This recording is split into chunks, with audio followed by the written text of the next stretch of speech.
আল্লাহর হাবিব সাল্লাল্লাহু আলাইহি ওয়া আলিহি ওয়াসাল্লাম একবার একটা যুদ্ধ থেকে ফেরার পথে মরুভূমির মাঝখানে সেনাবাহিনীকে থামিয়ে বিশ্রামের ঘোষণা দিলেন যে তোমরা একটু বিশ্রাম নাও। তো উনি একটা গাছের নিচে বিশ্রামের জন্য গেলেন এবং সেখানে গাছের ডালে ওনার তলোয়ারটা ঝুলিয়ে রাখলেন, ঝুলিয়ে বিশ্রাম নিতে লাগলেন, ঘুমিয়ে পড়লেন। হঠাৎ এক বেদুইন এসে রাসূল সাল্লাল্লাহু আলাইহি ওয়াসাল্লামের রিকুটবদ্ধ তলোয়ারটা কোষমুক্ত করে এরকম হাতে নিল। রাসূল সাল্লাল্লাহু আলাইহি ওয়াসাল্লাম ঘুম থেকে জেগে উঠলেন। এবার বেদুইন বলতে আরম্ভ করলো, মাইয়ামনাউকা মিন্নি, এই মুহাম্মদ তোমাকে এবার কে বাঁচাবে বলো, এই তো আমার হাতে তলোয়ার, কে বাঁচাবে? সাথে সাথেই আল্লাহর হাবিব সাল্লাল্লাহু আলাইহি ওয়া আলিহি ওয়াসাল্লাম উনি উত্তরে বললেন আল্লাহ। উত্তরে কি বললেন? কোনো চিন্তা ভাবনা নাই যে ওরে আঘাত করা যায় কিনা পাল্টা, বা কোনোভাবে ওর কনফিডেন্স ডাউন করা যায় কিনা, এদিক সেদিক কারো সাপোর্ট চাওয়া যায় কিনা, কোনো দিকে না তাকিয়ে কি বললেন? আল্লাহ। সব সময় তিনি আল্লাহ কেন্দ্রিক ছিলেন। এটাকে বলে গড সেন্ট্রিক মাইন্ডসেট। যে কোনো পরিস্থিতিতে তিনি আল্লাহ যে আমার সাথে আছেন এটা কল্পনা করতেন। এবং সুনানে আবু দাউদের একটি বর্ণনা এসেছে, রাসূল সাল্লাল্লাহু আলাইহি ওয়াসাল্লাম কান নবী সাল্লাল্লাহু আলাইহি ওয়াসাল্লাম ইযা হাযাবাহু আমরুন সাল্লা, তাকে যখন কোনো জিনিস বিচলিত করত তিনি জায়নামাজের মুসল্লায় দাঁড়িয়ে যেতেন, সালাতের জন্য দাঁড়িয়ে যেতেন। বিপদে পড়লেই আল্লাহর কাছে সেটা সঁপে দিতেন, শেয়ার করতেন। আমরা বর্তমানে কোনো বিপদে পড়লেই কি করি? আগে কোথায় শেয়ার করি? ফেসবুকে। আসলে করা উচিত কার সাথে? হ্যাঁ, আমার স্ত্রীর সাথে শেয়ার করার আগেও শেয়ার করব কার সাথে? আমার বন্ধুর সাথে শেয়ার করার আগেও শেয়ার করব কার সাথে? আল্লাহর সাথে। আমরা যদি হিজরতের ঘটনাটাকে একটু অ্যানালাইজ করি তাহলে দেখবো যে গারে সাউরে যখন আল্লাহ রাসূল সাল্লাল্লাহু আলাইহি ওয়াসাল্লাম এবং আবু বকর রাদিয়াল্লাহু তাআলা আনহু ওনারা আশ্রয় নিয়েছিলেন রাত্রিবেলায়। কুরাইশরা যখন খুঁজতেছিল, আবু বকর রাদিয়াল্লাহু তাআলা আনহু বলেন যে কুরাইশদের পা দেখা যাচ্ছে, ওরা যে হেঁটে যাচ্ছে, একটু উকি মারলে আমাদেরকে দেখা যায়। তিনি অত্যন্ত ভীত সন্ত্রস্ত, তটস্থ, নিজের জন্য নয়, রাসূল সাল্লাল্লাহু আলাইহি ওয়াসাল্লামের সেফটির জন্য। রাসূল সাল্লাল্লাহু আলাইহি ওয়াসাল্লাম আবু বকর রাদিয়াল্লাহু তাআলা আনহুকে বলেন যে আবু বকর চিন্তা করো না, লা তাহসান ইন্নাল্লাহা মা'ানা, আবু বকর চিন্তা করো না, আল্লাহ আমাদের সাথে আছেন। সুবহানাল্লাহ। আমাদের সাথে কে আছেন? আল্লাহ আমাদের সাথে আছেন। এটা হচ্ছে গড সেন্ট্রিক মাইন্ডসেটের উদাহরণ। আপনার মনকে বোঝাতে হবে যে আল্লাহ আমার সাথে আছে। মনকে তুমি বুঝিয়ে বলো আল্লাহ আছে আমার সাথে। এই বাক্যটা মুখস্থ করা যাবে? মনকে তুমি বুঝিয়ে বলো আল্লাহ আছেন আমার সাথে। আপনার পুরো জীবনের সব কাজের সাথে যদি এই বাক্যটাকে মিলিয়ে ফেলতে পারেন দেখবেন যে কোনো কিছুই আপনার ক্ষতি করতে পারতেছে না। এটাকে বলে গড সেন্ট্রিক মাইন্ডসেট। আল্লাহ আমার সাথে আছেন, কেউ নাই কিন্তু আল্লাহ তাআলা আমার সাথে আছেন। এবং গড সেন্ট্রিক মাইন্ডসেটের সবচেয়ে বড় সুবিধা হচ্ছে আপনার মনে কখনো হতাশা কাজ করবে না, হতাশা বাঁধবে না, কারণ আপনার সাথে এক মহাশক্তিধরের কানেক্টিভিটি আছে। তিনি কে বলুন তো আওয়াজ করে? তিনি আল্লাহ। হতাশা আসবে না। এই যে আমাদের জাতীয় জীবনের এখন সবচাইতে বড় বড় সমস্যাগুলোর যদি আমরা লিস্ট করি, একটা বড় সমস্যা হচ্ছে ডিপ্রেশন, তাই না? আমরা ডিপ্রেশনে ভুগি না? আচ্ছা, ডিপ্রেশন কাকে বলে? আগে বলে, ডিপ্রেশন হচ্ছে আপনার আর আপনার রবের মাঝে যে দূরত্ব, এটার নাম ডিপ্রেশন। আই রিপিট, আমার আর আমার রবের মাঝে যে গ্যাপ, আমাদের সম্পর্কের যে দূরত্ব, এটার নাম কি? ডিপ্রেশন। আপনি যত আল্লাহর সাথে সম্পর্ক জোরদার করতে পারবেন, ডিপ্রেশন আপনার থেকে দৌড়ে পালাবে। এজন্য আমাদের বিশ্বাসীদের জীবনে কোনো ডিপ্রেশন নাই। আছে? তাহলে ডিপ্রেশন হচ্ছে আপনার আর আপনার রবের মাঝে যে দূরত্ব, এই দূরত্ব দূর করে দেন, ডিপ্রেশন আপনিই পালাবে। দ্বিতীয় হিজরিতে যে বদরের যুদ্ধ হলো, সে বদরের যুদ্ধে ইবনে মাসউদ রাদিয়াল্লাহু তাআলা আনহু তিনি বর্ণনা করেন যে আল্লাহ রাসূল সাল্লাল্লাহু আলাইহি ওয়াসাল্লাম আগামীকাল যুদ্ধ এর আগের দিন রাতে তিনি হাত তুলে এরকম দোয়া করতেছিলেন। আমরা তো এইভাবে দোয়া করি। আল্লাহর হাবিব সাল্লাল্লাহু আলাইহি ওয়া আলিহি ওয়াসাল্লাম তিনি দোয়া করতে করতে ইমোশনালি হাত এরকম উঁচু করে, হাত্তা ইউরা বায়াদু ইবতাইহি, বগলে শুভ্রতা দেখা যাচ্ছিল। উনি দোয়া করতেছিলেন, আল্লাহুম্মা আনজিজ লি মা ওয়া'আতানি, আল্লাহুম্মা আতিনি মা ওয়া'আতানি, আল্লাহ তুমি যে বিজয় দিবে বলে প্রতিশ্রুতি করেছিলে, ওই বিজয় আমাদেরকে দাও, ওই ভিক্টরি আমাদেরকে দাও। দোয়া করছিলেন। সাইয়েদনা আলী রাদিয়াল্লাহু তাআলা আনহু উনি বর্ণনা করছেন যে বদরের যুদ্ধের আগের রাতে আমরা সবাই ঘুমোচ্ছিলাম, কিন্তু রাসূল সাল্লাল্লাহু আলাইহি ওয়াসাল্লামকে দেখলাম যে না, উনি হাত তুলে শুধু আল্লাহর কাছে কান্না করছেন, দোয়া করছেন। আবু বকর রাদিয়াল্লাহু তাআলা আনহু উনি বলেন যে আমি যে দেখলাম যে তিনি ফজর পর্যন্ত দোয়া চালিয়েই যাচ্ছিলেন, দোয়া চালিয়েই যাচ্ছিলেন, দোয়া কন্টিনিউ করছিলেন তিনি। এবং দোয়া করতে করতে রাসূল সাল্লাল্লাহু আলাইহি ওয়াসাল্লাম এতটাই ইমোশনাল হয়ে গেলেন যে ওনার গায়ের চাদরটা নিচে পড়ে গেল। আবু বকর রাদিয়াল্লাহু তাআলা আনহু যে বলেন, ইয়া নবী আল্লাহ, কাফাকা মুনাশাদাতুকা রাব্বাক ফাইন্নাহু সায়ুনজিজু লাকা মা ওয়া'আদাক। হে নবী, যথেষ্ট, এনাফ ইজ এনাফ, অনেক হয়েছে নবী, আন্না, আর কাঁদতে হবে না। আপনার রব আপনাকে ভিক্টরি বা বিজয় দান করবেন ইনশাআল্লাহ। যুদ্ধের আগের রাতে সেনাপ্রধান কি করে? এই কৌশল, ওই কৌশল, কোন দিক দিয়ে অ্যাটাক করা যাবে, ওয়ার স্ট্র্যাটেজি ঠিক করে, তার সাথে যারা আছে তাদের সাথে পরামর্শ করে। কিন্তু রাসূল সাল্লাল্লাহু আলাইহি ওয়াসাল্লাম সবকিছু সেট করে দিয়ে কার সাথে কানেক্টিভিটি করেছেন বলুন তো? আল্লাহর সাথে। This is called God centric mindset, Allah centric mindset. আমার হৃদয়টা সবসময় কার সাথে জুড়ে থাকবে? আল্লাহর সাথে, কারণ উনি ছাড়া আমার কোনো ঠিকানাই নেই। তাহলে এই মেন্টালিটি যদি আমরা ধারণ করতে পারি, এটাকে বলে গড সেন্ট্রিক মাইন্ডসেট। তাহলে রাসূলুল্লাহ সাল্লাল্লাহু আলাইহি ওয়া আলিহি ওয়াসাল্লামের যে 12টা মাইন্ডসেটের কথা আমরা বলেছি, তার প্রথমটা হচ্ছে গড সেন্ট্রিক। আল্লাহ তাআলা আমাদেরকে গড সেন্ট্রিক মাইন্ডসেট দান করুক। আমরা যে কোনো পরিস্থিতিতে যেভাবেই থাকি না কেন, আমরা বিপদে আপদে সবসময় ভরসা রাখবো কার উপর? এটাই হচ্ছে গড সেন্ট্রিক বা আল্লাহ সেন্ট্রিক মাইন্ডসেট। আচ্ছা, 2 নাম্বার মাইন্ডসেট হচ্ছে vision oriented mindset. Vision oriented mindset মানে হচ্ছে যার মধ্যে দূরদর্শিতা আছে, ফার সাইটেডনেস আছে, who can anticipate the future, যে ভবিষ্যৎ আগাম অনুমান করে ফেলতে পারে, সামনের পরিস্থিতিকে আগাম অনুমান করতে পারার যে যোগ্যতা বা দীর্ঘমেয়াদী চিন্তা করতে পারার যে ক্যাপাসিটি, এটাকে বলে ভিশন ওরিয়েন্টেড মাইন্ডসেট। এটা আল্লাহ রাসূল সাল্লাল্লাহু আলাইহি ওয়া আলিহি ওয়াসাল্লামকে আল্লাহ তাআলা দান করেছেন। উনি ভবিষ্যৎকে আগাম বুঝতে পারতেন, আগাম অনুমান করতে পারতেন, এবং সে অনুযায়ী তিনি স্ট্র্যাটেজি, প্ল্যান, পরিকল্পনা এটা তিনি সাজাতে পারতেন। এটাকে বলে ভিশন ওরিয়েন্টেড মাইন্ডসেট। রাসূল সাল্লাল্লাহু আলাইহি ওয়াসাল্লাম 6ষ্ঠ হিজরিতে মদিনায় স্বপ্নে দেখলেন যে তিনি উমরা করতে যাচ্ছেন। তো নবীদের স্বপ্ন এটা কেবল স্বপ্ন নয়, এটা আল্লাহর পক্ষ থেকে ওয়াহি, রেভেলেশন।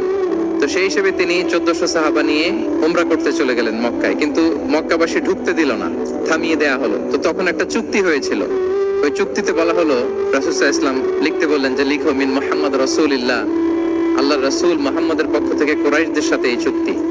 কুরাইশরা আপত্তি করলো যে না, শুধু মুহাম্মদ লেখা যাবে, রাসূলুল্লাহ লেখা যাবে না, কারণ তুমি যে রাসূলুল্লাহ, আল্লাহর রাসূল, এটা যদি আমরা মেনে নেই তাহলে তোমার সাথে আর আমাদের দ্বন্দ্ব কিসের? আমরা তো ভাই ভাই হয়ে গেলাম, রাসূলুল্লাহ কাটো। সাহাবারা কেউ রাজি হয় না, বিশেষ করে ওমর ফারুক রাদিয়াল্লাহু তাআলা, উনি রাজি হয় না, না না এটা কাটা যাবে না। রাসূল সাল্লাল্লাহু আলাইহি ওয়াসাল্লাম অনেক বলে কয়ে বুঝালেন যে না, দীর্ঘমেয়াদী চিন্তা করতে গেলে আমাদের এখন একটা শান্তি চুক্তির দরকার আছে, যাতে করে আমরা আমাদের গ্লোবাল নেভিগেশন সিস্টেম, দাওয়া সিস্টেমকে আরো স্ট্রং করতে পারি। অনেক বলে কয়ে রাসূলুল্লাহ কাটা হলো। এরপর তারা বলে চুক্তিতে লিখো যে এই বছর উমরা করতে দেয়া হবে না, এই বছর ফিরে যাবেন আপনারা সবাই। এটাও সাহাবারা রাজি হয় না, আল্লাহ রাসূল সাল্লাল্লাহু আলাইহি ওয়াসাল্লাম রাজি হলেন। আবার আরেকটা ক্লোজে লেখা হলো যে আগামী বছর আসলেও 3 দিনের বেশি থাকা যাবে না, সেটাও রাজি হয়ে গেল। রাসূল সাল্লাল্লাহু আলাইহি ওয়াসাল্লাম, সাহাবারা রাজি হচ্ছেন না। এরপর মক্কা থেকে কোনো লোক মদিনায় গেলে মদিনাবাসী তাকে রাখতে পারবে না, ফেরত দিতে হবে। কিন্তু মদিনা থেকে কোনো লোক মক্কায় আসলে মক্কাবাসী তাকে ফেরত দিতে বাধ্য থাকবে না। দেখেন, একটার পর একটা মুসলমানদের বিরুদ্ধে সব ক্লোজ যাচ্ছে, কোন সাহাবীরাই রাজি হচ্ছেন না। কিন্তু আল্লাহ রাসূল সাল্লাল্লাহু আলাইহি ওয়া আলিহি ওয়াসাল্লাম তিনি বললেন যে না, লিখো লিখো। ওমর ফারুক রাদিয়াল্লাহু তাআলা আনহু এতটাই রাগান্বিত হলেন, তিনি প্রশ্ন করলেন, ইয়া রাসূলুল্লাহ, আলাইসা আনতা নাবিয়্যুন হক? আপনি এই যে কম্প্রোমাইজের পর কম্প্রোমাইজ করে যাচ্ছেন, আপনি কি সত্য নবী নন, সত্য রাসূল নন? আলাসনা আলা দীনিন হক, আমরা কি সত্যের উপর প্রতিষ্ঠিত নই? আলাইসাল কুরআনু কিতাবুন হক, তো সব যদি সত্য হয় আপনি কেন এগুলো মানছেন? রাসূল সাল্লাল্লাহু আলাইহি ওয়াসাল্লাম বললেন যে ওমর, তুমি বাদশাহ না, মেনে নাও। মেনে নিলেন, এবং এই মেনে নেওয়াটাকে আল্লাহ ভিক্টরি বলে ঘোষণা দিলেন, বিজয় বলে। আল্লাহু আকবার। ইন্না ফাতাহনা লাকা ফাতহাম মুবিনা। কারণ রাসূল সাল্লাল্লাহু আলাইহি ওয়াসাল্লাম অনেক দূর দেখেছেন, সাহাবারা সামনের কিছু বিষয়ে তারা খেয়াল করছেন, কিন্তু রাসূলুল্লাহ সাল্লাল্লাহু আলাইহি ওয়া আলিহি ওয়াসাল্লাম তিনি অনেক দূর দেখতে পাচ্ছেন। আচ্ছা বলেন, 3 তলার উপর থেকে একজন একটা ভিউ দেখতে পায়, আর 30 তলা উপর থেকে আরেকজন একটা কন্ডোমিনিয়ামের উপর থেকে একটা পানোরামিক ভিউ দেখতে পায়। দুইজনের ভিউ দেখা কি একরকম হয়? বলেন, একরকম হবে? কখনোই হবে না। তাহলে 30 তলার উপর থেকে যিনি দেখবে, তিনি একটা পানোরামিক ভিউ দেখবে, দ্য টোটাল সিনারিও তার কাছে ক্রিস্টাল ক্লিয়ার হবে, যেটা সাহাবা রিদওয়ানুল্লাহি তাআলা আলাইহিম আজমাইন ওনাদের কাছে ক্লিয়ার ছিল না। তাহলে একটা প্ল্যানে কাজ করতেন না। আমরা তো এরকম করি, একটাই প্ল্যান। প্ল্যান কয়টা?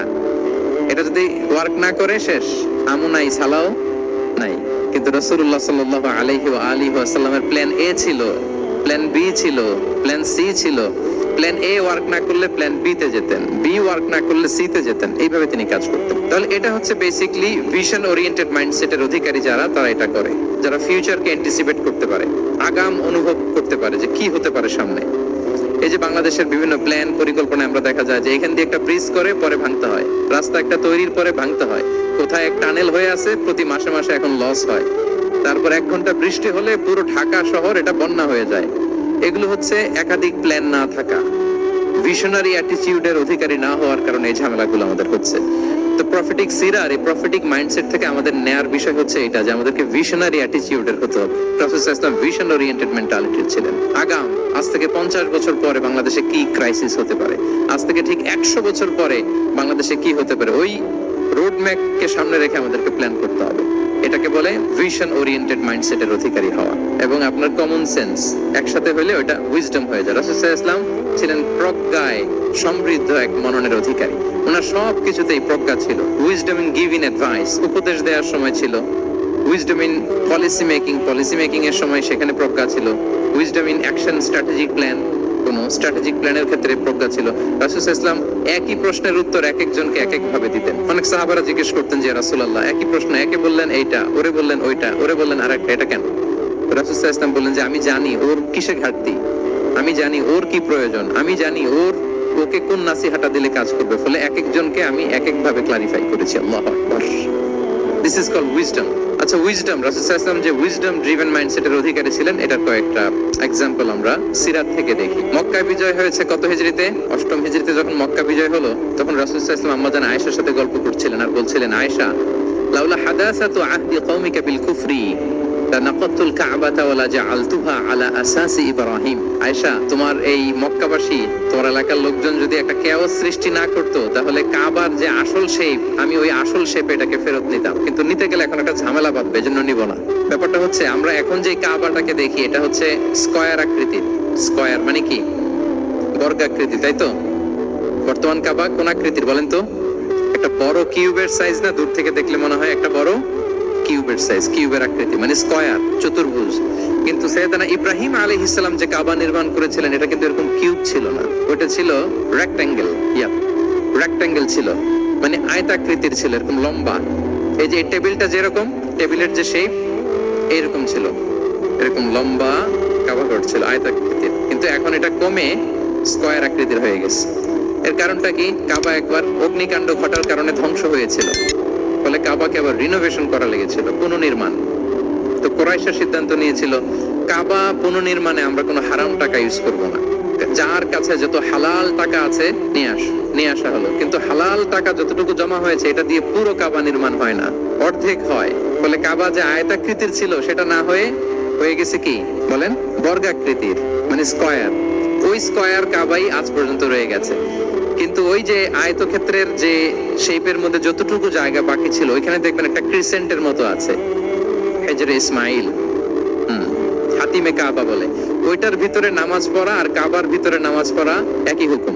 ওইটার ভিতরে নামাজ পড়া আর কাবার ভিতরে নামাজ পড়া কি একই হুকুম। ফলে ওই হাতিমের ভিতরে ফরজ সালাত আদায় হয় না, নফল সুন্নাত পড়া যায়। এমনকি কাবার ভিতরেও ফরজ সালাত আদায় করলে আদায় হবে না, কারণ নামাজের ফরজের মধ্যে একটা ফরজ হচ্ছে ইলা জিহাতিল কাবা, টু দ্য ডাইরেকশন অফ কেবলা। আপনার কেবলা মুখী হইতে হবে না। আপনি তো কাবার ভিতরে ঢুকে গেছেন, এখন কাবা কোন দিকে? কাবা তো নাই, বের হইতে হবে। বের হয়ে কাবা মুখী হলে সালাত হবে। তো তাহলে রাসূল সাল্লাল্লাহু আলাইহি ওয়াসাল্লামের উইজডম বা প্রজ্ঞাটা এখানে দেখেন। আম্মাজান আয়েশা রাদিয়াল্লাহু তাআলা আনহাকে উনি বললেন যে আয়েশা, মক্কা তো বিজয় হলো, মক্কার কন্ট্রোল তো এখন আমার হাতে।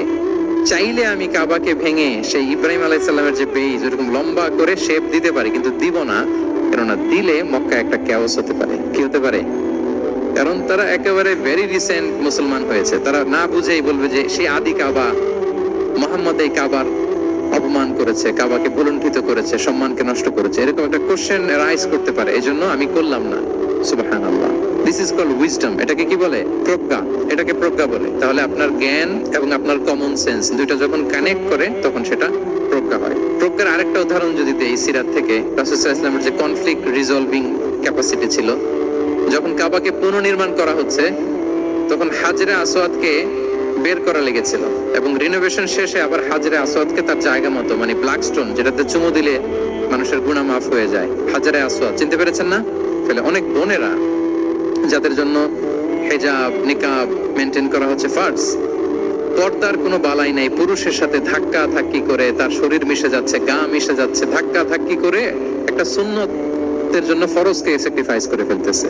মানে ফোকাস ঠিক নাই আর কি, কোথায় যে কোনটা করতে হবে ওইটাই ভুলে গেছে। তো এই হাজরে আসওয়াদ পাথরকে আবার জায়গা মতো রাখতে হবে। এখন কে রাখবে এই নিয়ে মারামারি মক্কায়। বড় বড় 4টা গোত্র বলে এই গোত্র বলে আমি রাখবো, ওই গোত্র বলে আমি রাখবো, আরেক গোত্র বলে রক্তের গঙ্গা বইয়ে দেবো মক্কায়, কিন্তু এই সম্মান অন্যকে নিচে দিব না, কারণ ইটস ভেরি প্রেস্টিজিয়াস ইস্যু যে আমাদের গোত্র এই ব্ল্যাক স্টোন হাজরে আসওয়াদকে নিয়ে জায়গা মতো রেখেছে, এটা কাউকে দিব না। তো সবাই যখন মারমুখী, তখন আল্লাহ রাসূল সাল্লাল্লাহু আলাইহি ওয়া আলিহি ওয়াসাল্লাম তিনি সমাধান দিলেন যে মারামারির দরকার নাই, একটা চাদর নিয়ে আসো। নিয়ে আসা হলো, 4 গোত্রের 4 লিডারকে বললেন চাদরের 4 কোণা ধরো। 4 জন 4 কোণা ধরলো। রাসূল সাল্লাল্লাহু আলাইহি ওয়াসাল্লাম তিনি পাথরটা নিয়ে মাঝখানে রাখলেন। এবার 4 নেতাকে বললো আসো, জাতীয় 4 নেতা চলে আসো, কাবার সামনে চলে আসলো।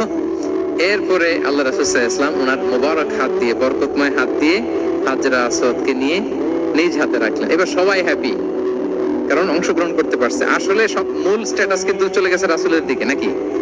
ওরা তো এটা টাচও করতে পারেনি, পারছে? ওরা চাদর ধরেই হ্যাপি, কিন্তু পাথরটা ধরেছিল কে? রাসূল সাল্লাল্লাহু আলাইহি ওয়াসাল্লাম। চাদরে রেখেছিল কে? রাসূল সাল্লাল্লাহু আলাইহি ওয়াসাল্লাম। চাদর থেকে নিয়ে আবার কাবা ঘরে সেট করেছিল কে? রাসূলুল্লাহ সাল্লাল্লাহু আলাইহি ওয়া আলিহি ওয়াসাল্লাম। এভাবে উনি কনফ্লিক্ট রিজলভ করতেন থ্রু হিজ উইজডম, ওনার প্রজ্ঞার মধ্য দিয়ে। আমরা যদি তায়েফের ঘটনা দেখি, রক্তাক্ত হয়েছেন, পাহাড় রক্ষী ফেরেশতারা এসে বলেছে রাসূলুল্লাহ জাস্ট অর্ডার করেন, আমরা কোলাপস করব এমন ভাবে the entire Taif city will be collapsed, একেবারে স্ম্যাশ করে দিব, পাউডার হয়ে যাবে। রাসূল সাল্লাল্লাহু আলাইহি ওয়াসাল্লাম বললেন না, বাল আরজু আন ইউখরিজাল্লাহু মিন আসলাবিহিম মান ইয়াবুদুল্লাহ ওয়াহদাহু ওয়া লা ইউশরিকু বিহি শাইআ। তিনি বললেন না, ওদেরকে ধ্বংস করে দিও না, ওদেরকে ধ্বংস করলে লা ইলাহা পড়বে কে? সুবহানাল্লাহ, কি উইজডম ড্রিভেন ছিলেন উনি। উনি বলেন যে আমি আশা করি, প্রত্যাশা রাখি, দোয়া করি যে ওরা আমাকে প্রত্যাখ্যান করেছে, কিন্তু ওদের যে নেক্সট জেনারেশন, ওরা সাক্ষী দিবে আশহাদু আল্লাহ ইলাহা ইল্লাল্লাহ ওয়া আশহাদু আন্না মুহাম্মাদার রাসূলুল্লাহ। এবং তাই হয়েছে। এখন তায়েফে যান, চারদিক থেকে আল্লাহু আকবার ধ্বনিতে মুখরিত তায়েফ, এবং এত চমৎকার শহর, এটা একটা টুরিস্ট ডেস্টিনেশন হয়ে গেছে। সৌদি আরবিয়াতে যারা যায়, তায়েফ না গেলে লোকদের ভালো লাগে না। ঠান্ডা, সবুজ শ্যামল, রেইনফল হয়, ফলমূল পাওয়া যায়। আব্দুল্লাহ ইবনে আব্বাস রাদিয়াল্লাহু তাআলা আনহুর স্মৃতিধন্য মসজিদ আছে, অনেকগুলো ইউনিভার্সিটি আছে, ইসলামিক ইনস্টিটিউশন আছে। এই যে নয়নাভিরাম তায়েফ, এটা রাসূল সাল্লাল্লাহু আলাইহি ওয়াসাল্লামের উইজডমের ফসল। ওই দিন যদি রাগের চোটে বলতো যে হ্যাঁ দাও, স্ম্যাশ করে দাও, তাইলে এই যে যারা শাহাদা পড়েছে, মুসলিম হয়েছে, এটা কিন্তু হতো না। তাহলে এটা হচ্ছে রাসূল সাল্লাল্লাহু আলাইহি ওয়াসাল্লামের প্রজ্ঞার একটা উদাহরণ। রাসূল সাল্লাল্লাহু আলাইহি ওয়াসাল্লাম যখন আকাবার দ্বিতীয় শপথ করে ফেললেন ইয়াসরিববাসীর সাথে, তখনও মদিনা হয়নি। তো তখন মদিনাবাসী বলল যে রাসূলুল্লাহ, আপনি তো এখনো হিজরত করবেন না, তো আমাদেরকে কোরআন শিখাবে কে, সালাত শিখাবে কে? আপনি একজন দায়ী পাঠান, আমাদের সাথে একজন টিচার দেন। রাসূল সাল্লাল্লাহু আলাইহি ওয়াসাল্লাম তখনও মদিনাতে হিজরতে যাননি, আমাদের সাথে একজন দায়ী পাঠাবেন। তো রাসূল সাল্লাল্লাহু আলাইহি ওয়াসাল্লাম একজনকে দায়ী হিসেবে পাঠিয়েছিলেন। বলেন ওই দায়ীর নাম কি? মুসআব ইবনে উমাইর রাদিয়াল্লাহু তাআলা আনহু, যিনি উহুদের যুদ্ধে শহীদ হয়েছিলেন, উনাকে পাঠিয়েছিলেন। দেখেন, উনি আবু বকর রাদিয়াল্লাহু তাআলা আনহুকে পাঠান নাই, পাঠিয়েছেন ওমর ফারুককে, ওসমান রাদিয়াল্লাহু তাআলা আনহু, আলী রাদিয়াল্লাহু তাআলা আনহু, কাউকে পাঠাইছেন? কারে পাঠালেন? মুসআবকে। এর কারণ হচ্ছে উনি দেখতে খুব স্মার্ট ছিলেন, খুব ড্যাশিং ফেসের অধিকারী ছিলেন, মক্কার এলিট ফ্যামিলির একজন যুবক ছিলেন, এবং উনি সবচাইতে দামি দামি পারফিউম কালেক্ট করে ওইটা দিতেন। উনি মক্কার কোন রাস্তা দিয়ে হেঁটে গেলে লোকজন বুঝতো এই রাস্তা দিয়ে কিছুক্ষণ আগে হেঁটে গিয়েছে মুসআব ইবনে উমাইর। সুবহানাল্লাহ। আমরা বাংলায় বলি না যে আগে দর্শনদারি পরে গুণ বিচারি? এই কথাটার সাথে পরিচিত আপনারা? আগে দর্শনদারি পরে গুণ বিচারি। আল্লাহ তাআলা এক একজনকে আমাদেরকে এক এক অবয়বে সৃষ্টি করেছেন। হুয়াল্লাযী ইউসাউবিরুকুম ফিল আরহামি কাইফা ইয়াশা। আল্লাহর একটা নাম হচ্ছে তিনি আল মুসাউবির, দ্য ডিজাইনার। মায়ের গর্ভে থাকতেই আমাদের কার চেহারা, কার কণ্ঠস্বর, কার স্কিন কালার, কে কিরকম হব, সব ফিক্স তিনি ঠিক করে দিয়েছেন। এটা আল্লাহর দেয়া। কিন্তু রাসূল সাল্লাল্লাহু আলাইহি ওয়াসাল্লামের উইজডমের ব্যাপার হচ্ছে তিনি আবু বকর রাদিয়াল্লাহু তাআলা আনহু, ওমর রাদিয়াল্লাহু তাআলা আনহু, ওসমান আলী, কাউকে চুজ না করে কাকে পাঠালেন? মুসআব ইবনে উমাইরকে। যে তাকে দেখলেই সবাই আগে পাগল হয়ে যায়, মানে ইমপ্রেস হয়ে যায়। হ্যাঁ, ফার্স্ট ইমপ্রেশনটা তার খুব ভালো, খুব ভালো। উনি মুসআব ইবনে উমাইরকে পাঠালেন, এবং যেই প্ল্যান সেই কাজ। উনি যে পুরো মদিনা কাঁপায় ফেলছেন, মাশাআল্লাহ। মদিনার ঘরে ঘরে উনি ইসলামের বার্তা পৌঁছে দিয়েছেন, এবং স্বয়ং রাসূলুল্লাহ সাল্লাল্লাহু আলাইহি ওয়াসাল্লামের আগে তিনি মদিনাতে জুমার নামাজ পড়েছিলেন। কারণ জুমার বিধান আসছে, কিন্তু মক্কা এমন একটা ল্যান্ড যেখানে এখনো জুমা পড়া আবশ্যক হয় নাই, চারদিকে কুফর বেষ্টিত। তো রাসূল সাল্লাল্লাহু আলাইহি ওয়াসাল্লাম লোক পাঠিয়েছেন যে জুমার বিধান এসছে, মুসাব তুমি কিন্তু মদিনায় যারা আছে তাদেরকে নিয়ে জুমা পড়ে ফেলো। তো মুসাব রাদিয়াল্লাহু তাআলা আনহু স্বয়ং রাসূলুল্লাহ সাল্লাল্লাহু আলাইহি ওয়াসাল্লামের আগে রাসূল সাল্লাল্লাহু আলাইহি ওয়াসাল্লামের পারমিশন নিয়ে মদিনাতে জুমা কায়েম করে ফেলছে। সুবহানাল্লাহি ওয়া বিহামদিহি। দেখেন, উইজডম ড্রিভেন পার্সোনালিটির অধিকারী ছিলেন, প্রজ্ঞার অধিকারী ছিলেন। অন্য কাউকে পাঠাননি। কাকে পাঠিয়েছেন? মুসাব ইবনে উমার। তাহলে উনি যেই কাজটাই করতেন, যেটা বলতেন, যেটাতে এঙ্গেজ হতেন, এর নেপথ্যে প্রজ্ঞা ছিল। কি ছিল ভাই? উইজডম ছিল। আল্লাহ যেন সেই উইজডম আমাদেরকে দান করেন, আল্লাহ যেন সেই প্রজ্ঞা দিয়ে আমাদেরকে সমৃদ্ধ করেন। আমরা সবাই পড়ি আমিন। রাসূল সাল্লাল্লাহু আলাইহি ওয়াসাল্লাম সংস্কারবাদী ছিলেন আর কি। ভুলভাল দেখলে রিফর্ম করতেন, ইসলাহ করতেন। রাসূল সাল্লাল্লাহু আলাইহি ওয়াসাল্লামের কিন্তু এই রিফর্ম সেন্ট্রিক মাইন্ডসেট ছিল। অন্যায় দেখলে, ভুলভাল দেখলে, অসঙ্গতি দেখলে, ইনকনসিস্টেন্সি দেখলে শুধরে দিতেন। শুদ্ধাচার অভিযান চালিয়েছেন মক্কাতেও মদিনাতেও, রিফর্ম করতেন। সব খারাপকে তিনি ভালো দিয়ে পরিবর্তন করে দিতেন। রাসূল সাল্লাল্লাহু আলাইহি ওয়াসাল্লামের একটা আদত বা হ্যাবিট ছিল, তিনি কোনো ব্যক্তির বা কোনো স্থানের কোনো বাজে নাম বা খারাপ নাম দেখলে ওটা ভালো নামে চেঞ্জ করে দিতেন। মক্কা থেকে মদিনায় হিজরতের আগে মদিনার নাম ছিল ইয়াসরিব। কি ছিল? ইয়াসরিব মানে হচ্ছে প্রতিশোধ বা নিন্দা বা ক্ষোভ বা ভর্ৎসনা, সবগুলোই খুব বাজে মিনিং ডিনোট করে। রাসূল সাল্লাল্লাহু বললেন, আমি যেই শহরে হিজরত করব এই শহরের নাম ক্ষোভ, এই শহরের নাম হিংসা। এটা হইতে পারে? বলেন। রাহমাতাল লিল আলামিন। উনি শহরের নাম চেঞ্জ করে দিলেন। উনি শহরের নাম দিলেন মদিনাতুন নবী। কি দিলেন? মদিনাতুন নবী অথবা তাবা, তাইবা চেঞ্জ করে দিলেন, পরিবর্তন করে দিলেন। এক এলাকায় যে বিষ্ণু ইসলাম দেখলেন যে গাছপালা হয় না, উনি বললেন মাসমু হাযিহিল আরদ। এই জায়গার নাম কি? সবাই বলে ইসমুহা গাদেরা। গাদেরা মানে হচ্ছে মাকান লা নাবাতা ফিহি ওয়ালা শাজার, এমন জায়গা যেখানে ঘাস লতাপাতা কিছুই জন্মায় না। রাসূল সাল্লাল্লাহু আলাইহি ওয়াসাল্লাম বললেন, এই জন্য তো ঘাস জন্মায় না, নাম তো রাখছো খুব বাজে একটা নাম। রাসূল সাল্লাল্লাহু আলাইহি ওয়াসাল্লাম বললেন, আজ থেকে এলাকার নাম গাদেরা নয়, এলাকার নাম আজকে থেকে খাদেরা। কি নাম? খাদেরা মানে কি বলেন? সবুজ, গ্রিন, এভারগ্রিন, সবুজ শ্যামল। এবং রাসূল সাল্লাল্লাহু আলাইহি ওয়াসাল্লাম যখন গ্রিন ল্যান্ড নাম দিয়ে দিলেন, এরপর থেকে সবুজ শ্যামল করে আল্লাহ জায়গাটাকে বরকতময় করে দিলেন। Changing names. এক সুন্দরী নারীকে বললেন মাসমুকি, কি নাম? বলে আসিয়া। আসিয়া মানে অবাধ্য। রাসূল সাল্লাল্লাহু আলাইহি ওয়াসাল্লাম বললেন, তুমি এত সুন্দরী, you are a beautiful lady, আর কি বাজে একটা নাম রেখেছো আসিয়া। তুমি আসিয়া কেন হবে? আজকে থেকে তোমার নাম জামিলা, মানে তুমি সুন্দরী, রূপবতী। সুবহানাল্লাহ, সুন্দর একটা নাম দিয়ে দিলেন। এক সাহাবীর নাম ছিল হাসান। হাসান মানে রাফ এন্ড টাফ, রুক্ষ। রাসূল সাল্লাল্লাহু আলাইহি ওয়াসাল্লাম বললেন, না, হাসান না, তোমার নাম আজকে থেকে সাহাল। কি নাম? সাহাল। সাহাল মানে সহজ। উনি বলেন, যেদিন থেকে সাহাল রাখছি এর আগ পর্যন্ত নাকি ওনার অসুস্থতা, রোগ বালাই একটার পর একটা লেগেই থাকতো। যেদিন থেকে সাহাল, ওই দিন থেকে উনি বলেন যে আল্লাহ তাআলা নবীর এই নাম চেঞ্জ করে দেওয়ার বারাকায় আমার পুরো জীবনের সব কাজকে আল্লাহ তাআলা সহজ করে দিয়েছেন। তাহলে রিফর্ম সেন্ট্রিক মাইন্ডসেট। আমরাও খারাপ কিছু দেখলে ভালো দিয়ে পরিবর্তন